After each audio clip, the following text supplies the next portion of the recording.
Fourth and finally, Dr. Art Wong is going to lead us. He's professor of practical theology at Ambrose University. He's also the associate director of the Flourishing Congregations Institute. And so, Art, I'll invite you to lead.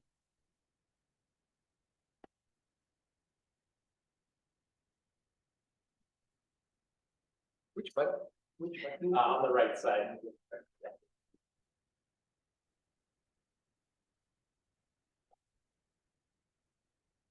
Right, it's great to be with you all, and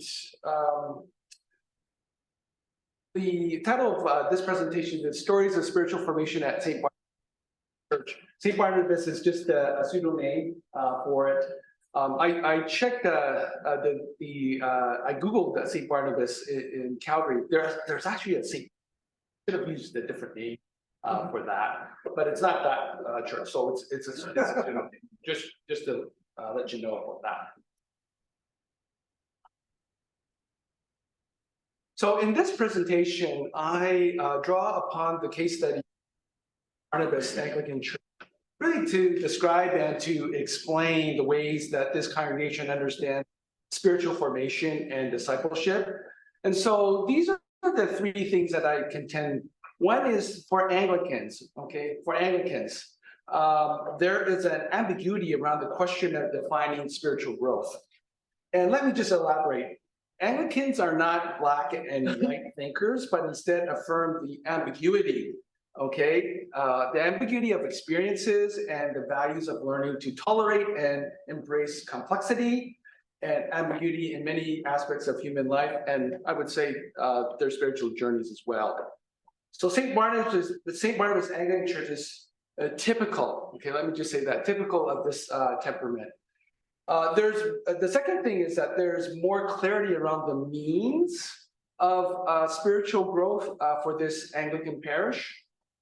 And then the third thing is that social ties influences religious choice, but also religious beliefs and practices as well. And so the ways that congregants spiritually grow contribute to a sense of congregational cohesion and commitment. So in other words, congregants who develop social networks through spiritual formation activities are more likely to grow spiritually. Okay, so that's some of the things that I'm contending. And now, as Joe mentioned, this is part of the larger study of 12 congregations there. So that's just basically the type of data data information that we were collecting there. And so what I want to concentrate this morning is on interview data. Okay, that's sort of where I'm going to focus on, just because they provide the richest information. All right. Now, our main focus this morning is on the spiritual formation and discipleship at St. Barnabas. And from a theological perspective, for St. Barnabas Anglican Church, there's this firm conviction that the liturgical life of the church in its celebration and prime experience provides it with its, I would say, corporate identity and a mission as well. So worship comes first for Anglicans, whose theologians have historically prayed the liturgy first, and when they were asked, right, what does it mean to believe in God who is worshipped with these words and actions? So a theological inquiry, all right, is given, I would say, a very broad scope, but always within the given worshiping community. Okay? So that's sort of the way that I think Anglicans understand this. And so there are four themes or four storylines here that I want to kind of point out this morning.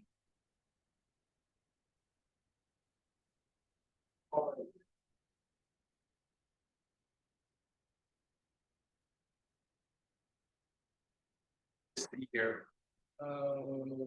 It's trying to coordinate this and with this, so just bear with me just a little bit. Right.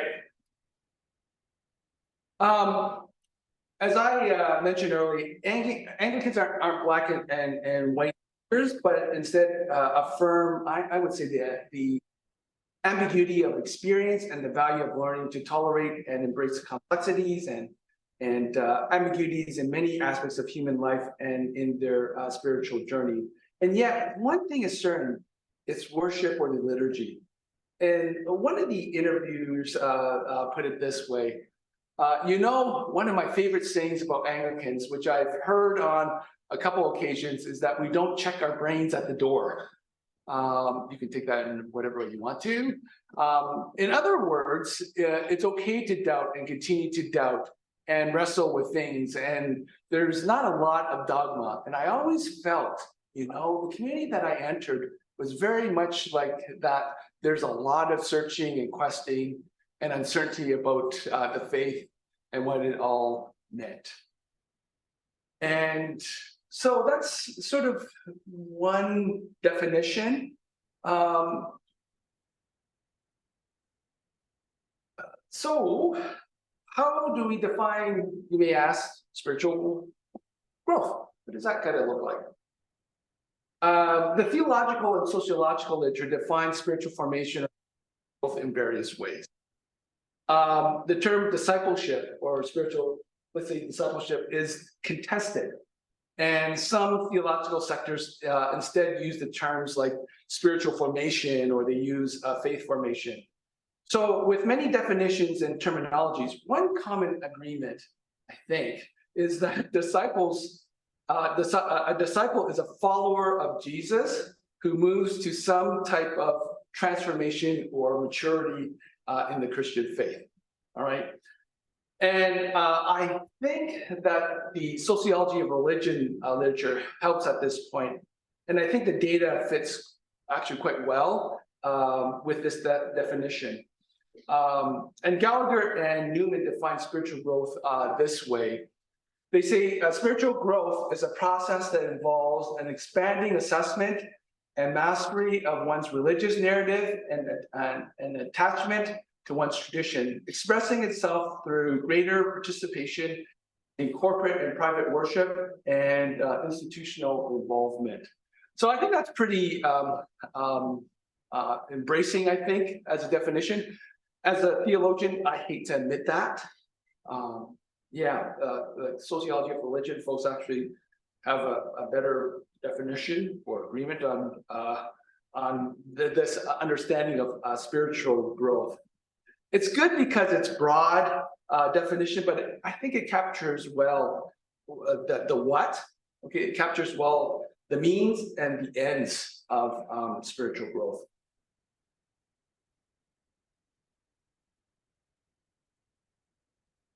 Let's look at that first storyline of spiritual growth. One leader sees it this way.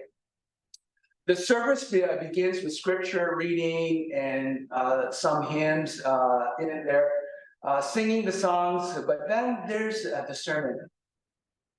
And after we've had all this input of reading and sermons and all these ideas get going on in your head, then we have the choir singing an anthem. And it's this still moment. And after all of that, the cramming of the stuff into our heads, I had to laugh at that time. We just sort of let that rest for a little bit and let the music sort of move us into the next part of the service, which is, of course, moving to the table of the sacraments. So it's there's this meditative sort of quality by the way the music is, the way it moves us through the service. For others, the importance of music and liturgy provides this sense of identity for St. Barnabas as this kind of welcoming community. And one older female congregant on the importance of music put it this way: well, I think that first of all, there's some strong support and strong, the music ministry at St. Barnabas Church is important for many people, and rightfully, I think that it is the people who are just welcoming, like really welcoming. And many of the people who initially attended St. Barnabas and stayed are hooked All right, they're hooked by the choral music in the worship service. And the music just is beautiful. So the music really hooked me, says this interviewee.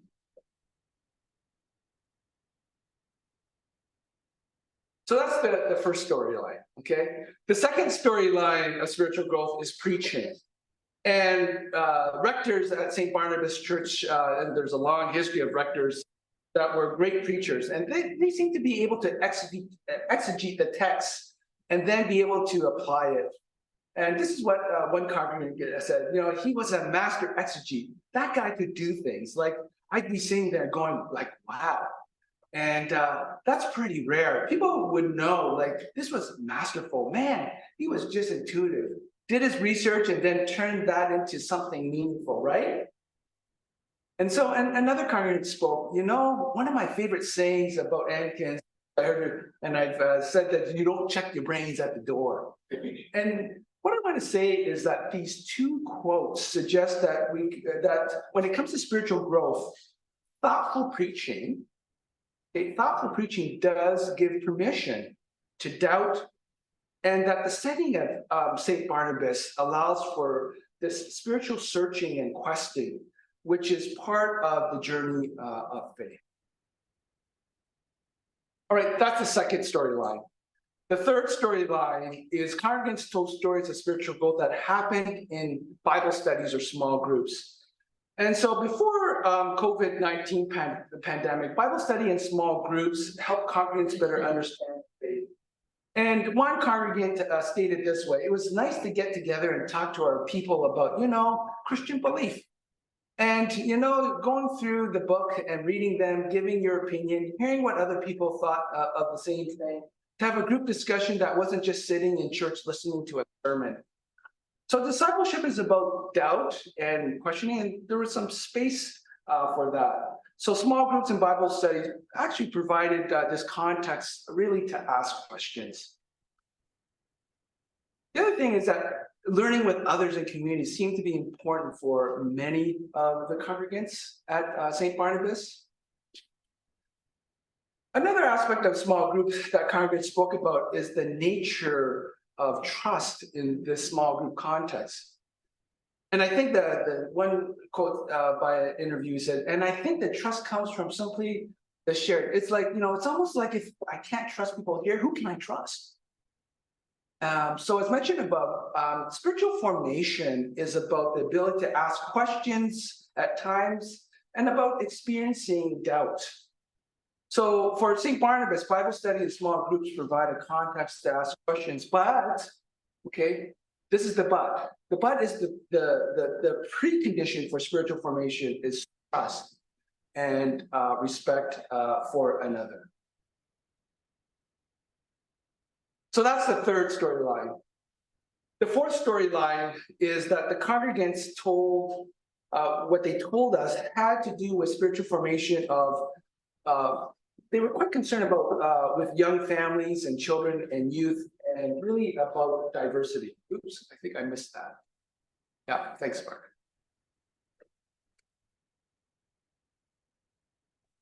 And as Mark mentioned about the intergenerational things, very much also evident here at St. Barnabas.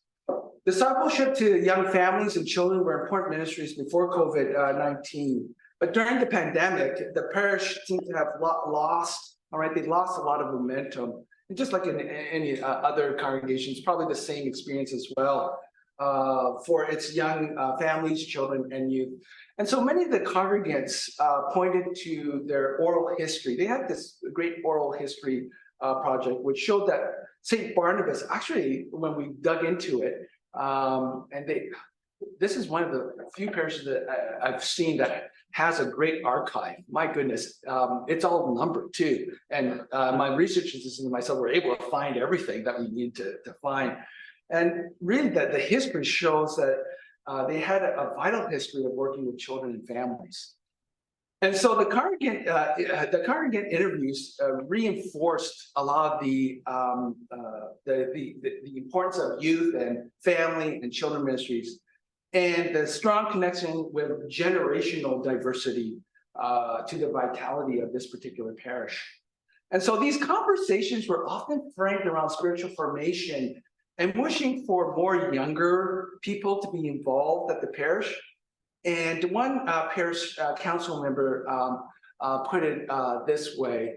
He says, so the name of the rector and the spouse had a lot of energy around family and ministering and being on the parish council. We would hear the sort of tallies of, so many new families. They were quite excited about that. That was always very heartening to me because I sort of switched between a couple of different opinions of where the Anglican Church and St. Barnabas Church in particular is going. I mean, the demographics are not good, was his thoughts and comments.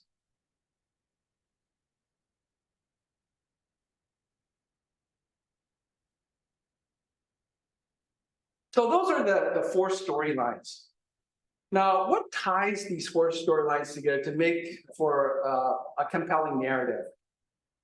Now, the important elements of relationality and connection is really the glue that seems to bring together these four storylines that help congregants spiritually grow.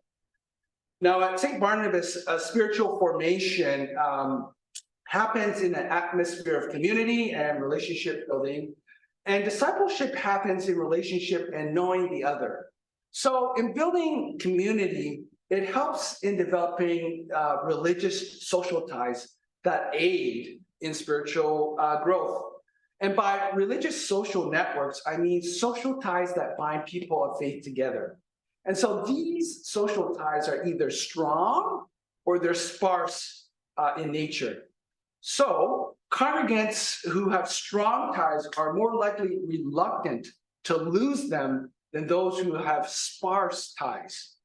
Just because in such network, members provide this, I think. They provide one another with strong emotional and material support in times of grief or of trouble, or someone with whom to, really share their life joys, right? And triumphs. So what do religious social networks do, and how do they help in spiritual growth?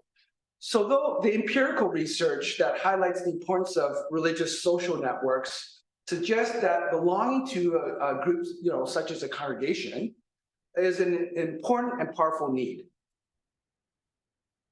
So in fact, congregants, their affective or emotional ties to a congregation in the form of friendship, okay, can be a determining reason for adhering to theological beliefs and heightening religiosity, I guess, in participating in religious activities, such as serving or volunteering, all right?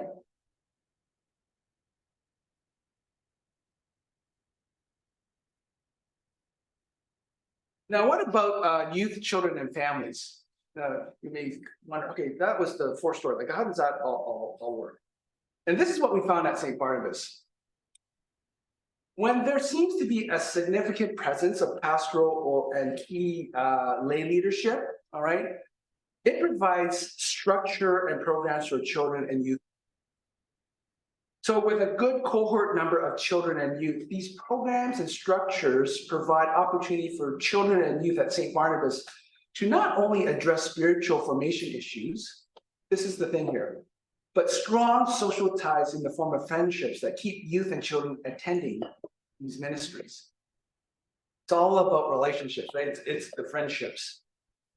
And the opposite seems true as well. And this was really insightful. The opposite seems true from a parent who made this sobering observation of her own children.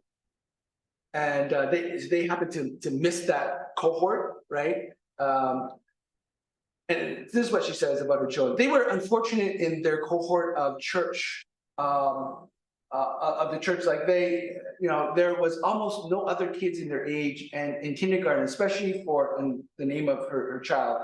So there's a whole whackload of kids that came in, just a bit younger than her other daughter's name. that's unfortunate. That's unfortunate. They never really made friendships. So that's why I'm like, okay, let's bring your friends to church. Okay, that was her solution. You know, it's my way of trying to make up for that. But that was unfortunate because they think that makes a big difference and that they can make strong friendships, and that hasn't really happened. That hasn't happened. So at present, St. Barnabas seems to be in a cycle where there is at present, they do have a pastor of children, youth, and family ministries, and many children, and they're coming to this cohort cycle where there's many children and some youth. Just in concluding, just some concluding thoughts. Spiritual formation and discipleship is multifaceted at St. Barnabas in terms of its definition, its means for spiritual growth, and its ends. So more specifically, discipleship is often seen as this active process linking intentionality, discipline, structure, and congruence between outward communal activities, such as worship, and a congregant's interior spiritual life. And as such, corporate worship each week tells about the complex cognitive, emotional, bodily, and spiritual processes that occur. So corporate worship is not just about knowledge transmission. That's what noticeably, it's a performative practice that includes heart, mind, and bodies. So ritual nurtures a profound unity between doctrinal belief and embodied practice.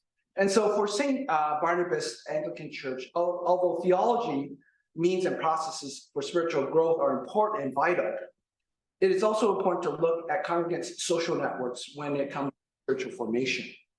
And often congregants get their religious beliefs and practices by way that they are socialized, oftentimes, and literature says by their parents.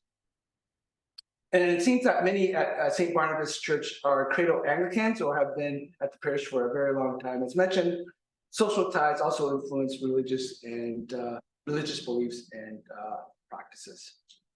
Thanks.